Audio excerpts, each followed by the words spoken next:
আসসালামু আলাইকুম। এই সেই সিলেট চা বাগান, চায়ের গাছ।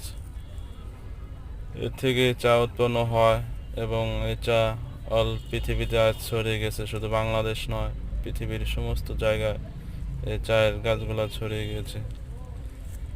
ভ্রমণের জন্য খুব প্রিয় একটি জায়গা। হাজার হাজার বিঘা জমি নিয়ে এই চায়ের চাষ করা হয় বা সরকারি প্রজেক্ট। চায়ের ফুল যে এত সুন্দর হয় এটা আমি আগে কখনো দেখিনি, এই ফার্স্ট জীবনে প্রথম দেখলাম।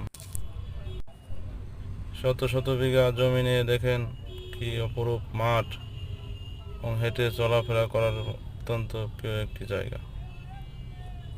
আপনারা সবাই আসতে পারেন সিলেট চা বাগান, সিলেট পাহাড় এবং শাহজালাল, শাহপরাণের দেশ সিলেট।